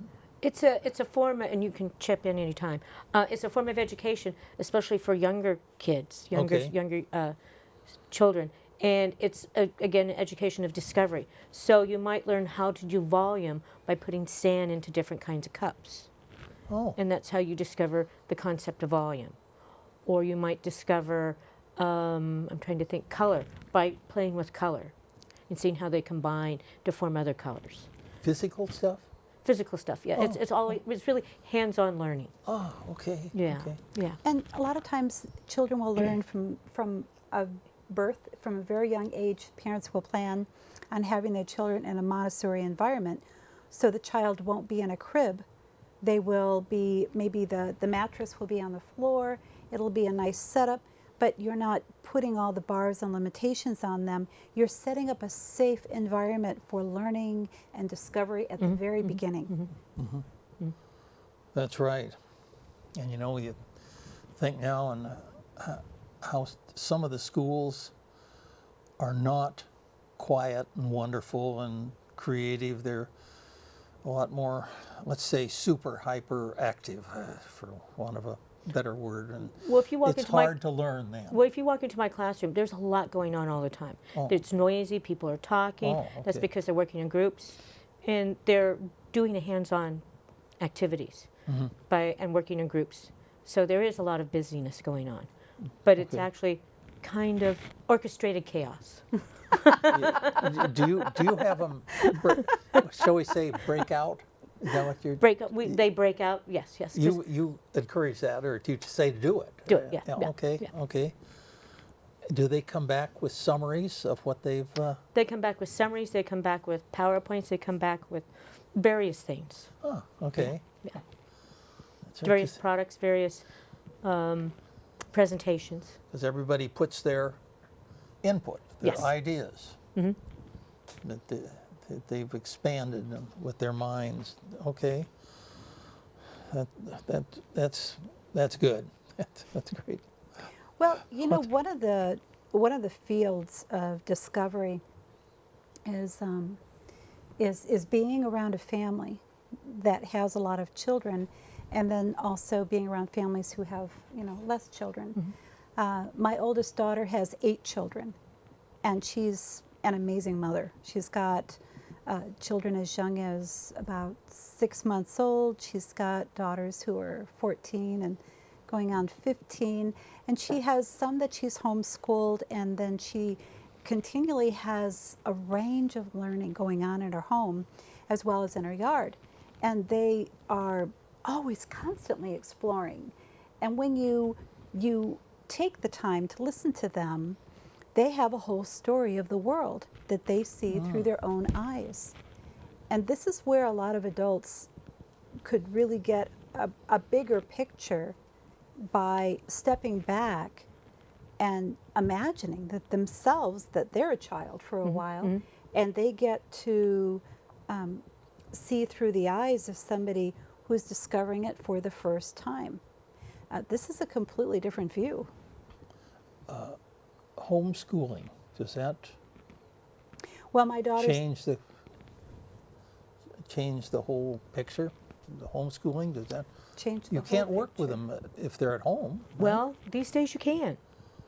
It's pretty Okay. amazing. There's online school now Okay. that's offered to everybody, and you can do face-to-face meetings with students Oh, through yeah, right. Google Hangouts and other software that's out there. So you can look at people one-on-one. One of the things also that teachers are doing is you do all of the reading and all of the lectures at home, and then you come into the classroom and do what used to be homework in the classroom. So you get the one-on-one with the teacher instead of listening to a lecture all the time. I've always wondered if there wasn't a better way to learn. Sometimes a person has some problems, and they say, "I can only do these first 3," but if they get some help with those next few, then they can just seem to go through with all of them. Is that? Well, everybody's different too. Something I know, there's a real popular book which is amazing. I love this book. It's called Quiet. Oh, okay. And it's about people who are introverts Oh, versus people who are extroverts. okay. And there's a different type of environment that serves the introvert as compared with the extrovert. Now, a lot of people are thrown together constantly, and they're not given separation time where they can just sit by themselves and renew and refresh and recharge. And the children, the youth that are introverts, they really need that quiet space, just like adults do. It's so important that they realize that there's a power in being an introvert and allowing them to have a quiet period to step back, to rest. And the extroverts, well, they're charged by other They're people. all over the place. Well, yeah, and even more than that, the extroverts need to be around a lot of constant activity. So a very busy environment feels wonderful and natural to them because that's how they feed. Yeah. Right. The quiet person, that kind of takes away from them. They need to have the quietness in order to allow themselves to do a lot of deep learning. There are questions just like that. Do you feel better in a group? Does a group or a meeting or something like that energize you? And if it doesn't, then it's Then they may be an introvert. yeah. Right, And this right. can kind of go back to what your question was before. You said, do you test the children? We do pay very close attention to adults as well as we pay very close attention to children. We are listening for their language. Are they talking in terms of what they can see? Are they more visual? Are they speaking in terms of something that is more audio, the crash, the bang, the loudness?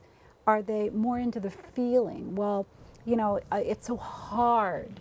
You know, it's just, it feels wet. We listen for their languaging. We watch them. We see what they feel comfortable with.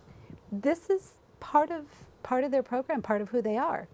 And so in terms of testing, we might ask them questions. And we might do it in such a way where it doesn't feel like we're Assessing them. assessing them. Right. It's not about being judged at all. It's about allowing an individual to use their own individual strengths.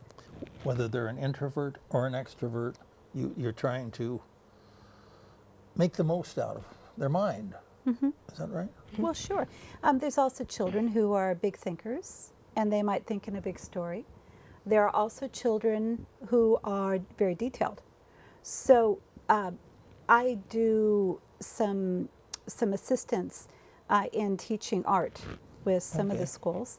And in those classrooms, there are some children will give you a lot of information, a lot of details. They're into those details.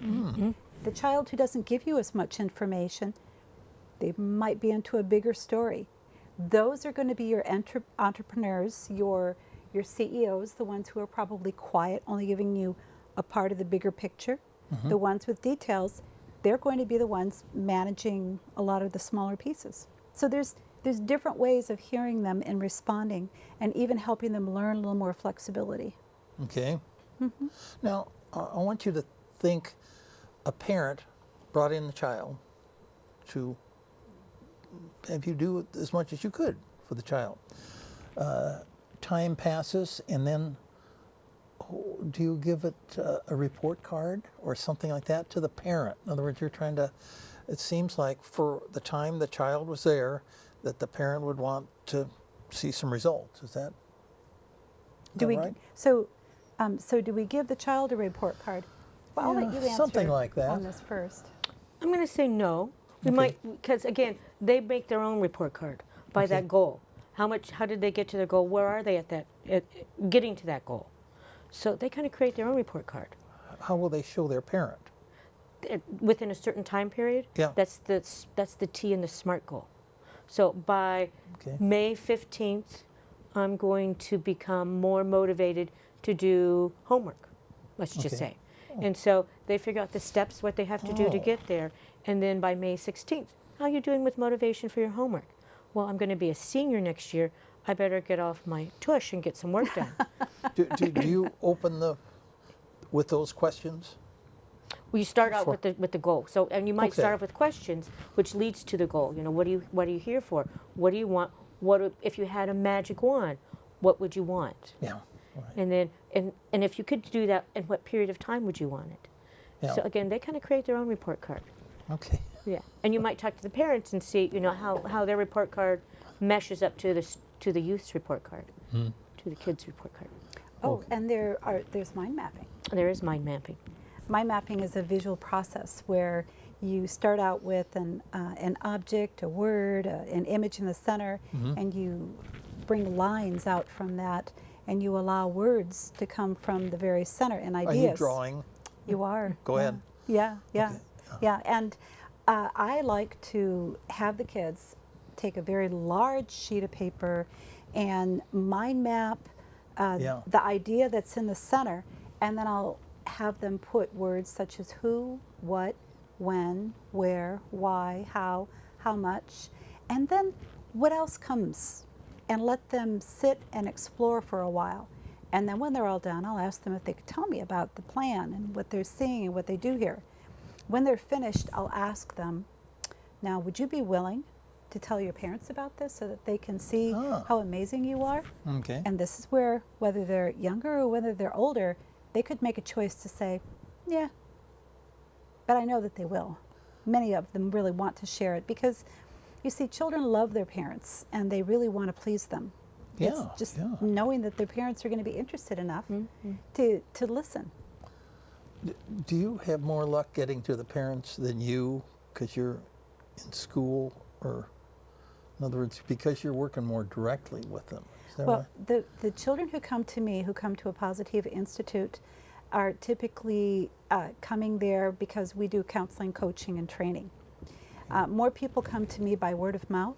Okay. I do take some people pro bono from Dornbeckers. Oh. So I also work with children who have cancer. Oh my, yes. Most people know me from word of mouth, and many people will come in, they'll work with me, and then they'll bring their children in later on because they see how they feel. I mean, they feel good. We coach to the state, we coach to the individual. And everybody has potential. You just Oh, have to yes. remember that. No, that's right. I just think that I'll bet there's some point in the life of any person that where they're most ready to explode with their ideas. Yeah. And they're, I don't know where, it's 5 years old or 10. And I think it really 2 depends months? on the individual and what they've been through. If they've been through certain situations where they haven't been allowed to do that, they kind of shut down a little bit. You've got to kind of bring back the creative juices so they can get back into that idea. Okay. Yeah. Using coaching with children who have had cancer, I can't give specifics because there's people who have come to me and I regard their information as being very important. I do know that there is a wonderful gentleman who's begun an organization which I think it's called Kids Heal. Oh. And it's about children who have gone through cancer, and after they've gone through it, they've gotten to the other side, they help other children. They're well. They've gotten through it, Okay. and some of them have had very serious cancer. And they're young, and they help other children. And I'm not sure of all the process, but I think a lot of it is just kids coaching each other. So there's Okay. a new generation, Dick, and these kids are coming through difficulties that many adults don't come through. That's right. There's a lot, shall we say, a lot going on out there. A lot going on, much more than we had going on when we were their age. Let's just say things were simpler, but then you don't really consider what wars, all that simple. They're not a good thing, and the kids see that going on, and you know what is going on when they see all that fighting everywhere and all these little bombs in Boston that tear apart people's bodies. It's no wonder the kids would get disoriented almost by that. So they have to keep trying to hold them together. I guess that's really what you're seeing. I just quite a I don't know. I know I don't. I admire what you guys do. Well, That's- resilience is a power. Yes. And if you have ever had that experience of resilience in one thing, it's like a recipe. You could talk to a child or an adult, and they could come in and want to learn something about confidence. I mean, they might tell you, I don't have any confidence. You could look at them and you could say, Yeah. so who put your shoes on today? Well, I did. No, you didn't. Yes, I did. Are you sure? Yeah. You're really sure you put your shoes on today? So do you feel confident you could do that again? Yeah. Well, that's confidence. It's a recipe. You could do Yes. it one way or you could do it another. That's right. That's the way to do it. Okay. People are so much more than they know, and it starts with children and youth. And it's never too late to start growing. No. I totally agree with that. That's why everybody out there now is learning about this kind of thing. And while I'm saying it, I think I want you to summarize. I wonder, maybe you could go first to summarize what you do and what your overall looking at what you do is really What I do? Wow. So I'm a teacher. I'm a life coach. okay. I'm a transitional coach. So I Now wait a minute. I teach. What's transitional? Okay, yeah. Okay. So I teach kids or students business classes. That's what I do. Oh, And so that's where the creativity comes in, and is how to create marketing projects and things like that. I'm also a life coach and a transition coach, helping people, either youth or adults, go through different changes in their life, Okay. such as illnesses or being stuck, not knowing quite what to do for the next move. I think that's what other transitions? Transitions maybe with age, how you're getting older and how you have to transition into the age. so you deal with people other than the high school. Yes. Oh, that's to do with your other aspect. Okay. Oh, and okay. illnesses. And illnesses, yes. People who have serious illnesses, how to cope with serious illnesses. Oh, well, all right. Of course, then again, you're talking about something like cancer and all that. Is that right? Yep. Yeah, cancer, heart disease, fibromyalgia, things where the life you had kind of changes. And how do you cope with that change? So that's the transitions, transitioning into a new you and how to cope with that. Yeah. Yeah. Okay. And doing that with students too, as they start out as a freshman in high school, and watching them through the 4 years, and then even afterwards as they're going to college, because that's a whole transition in there, and helping them go through that transformation and that transition. I just having trouble imagining anybody concentrating on different students as much as you're talking about. I think that's great. You're Yeah, I walk around the room all the Yeah. time. That's all I do. Is walk Okay. around and saying, "What do you need? What do you need?" And even then, I have people waiting, okay. but that's okay. But yeah, very individual. Yeah. Okay. Luckily, my room is kind of a circle, so I can just keep walking and walking and walking. She gets a lot of exercise. I do. Yeah. Yeah. Well, that's always good too. Well, if you have something else you want to think of, but Did you say you wanted roller skates for Christmas? No roller skates. well, how about ice skate? Can't even stand up on them. That's right. That's right. Becca's got an amazing sense of humor. Oh, okay. And you can't help but laugh. And Becca came with me as a co-instructor in my last growing coach training, and she was commenting on when the youth because they're teenagers, are running a store, and they're responsible for doing a number of things in the store, including cleanup. Oh, And okay. sometimes they might get ahead of themselves and leave to run to their next class. And Becca would run off to the classroom. And she would remind the kids that how did you describe it? That there's a cleanup There's fairy there's things you haven't finished yet. You got to go back and finish this, because I'm not going to do it, and it needs to be done. Okay. Yeah. All right. And the bagel fairy that cleans things up will not show up. That's right. The bagel fairy will not show up. The cleaning fairy is not there. That's right. It's her day off. I think another thing that makes people feel comfortable is a sense of humor.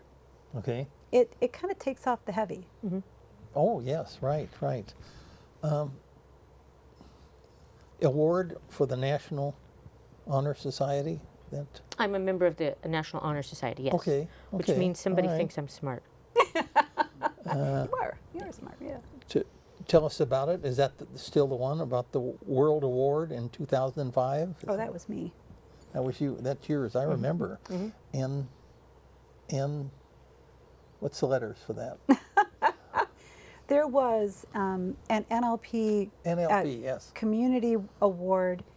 In 2005, many people were looked at for their contribution to education. And the programs that I did with children over a period of about a decade were seen by some people.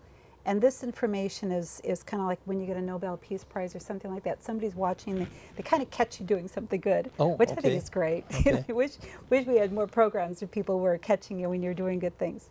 So I was caught doing something good, and there were 4 people around the world who were given this in 2005, and that was in Canada. Yeah. And so we were all brought there. I think one was a principal in New York. And then there was, I remember. and then I think there was a psychiatrist in New York who did some really great work with people who had issues with drugs and a woman in the environment, and then Cat Wilson from Portland. Okay, okay, yes, yes, that was great. I Yeah, remember that. Takes a special whatever. Okay, so your main thing is your special name on your, like hers is A Positiva, right? You can go to apositiva.com. Any special? Art of Change Hypnosis. Art of Change Hypnosis. And coaching. I guess all we can do is say it, since it is getting late and it's probably too late to put it up there. Yours is apositiva.com. If people would like more information, they could. That's right. They could reach me at that address. That's at right. www. It's just like spelling a positive, except put an A on the end. Right, right, instead of an E. Yeah, or they could give me a call, and I'd be very happy to answer any questions. That's right, that's right. Well, okay, so I want to thank both our guests, Cat Wilson and Rebecca Hufford. And needless to say, I want to thank our crew for persevering through this full 2 hours. And it's really been great because we've had such good guests all tonight.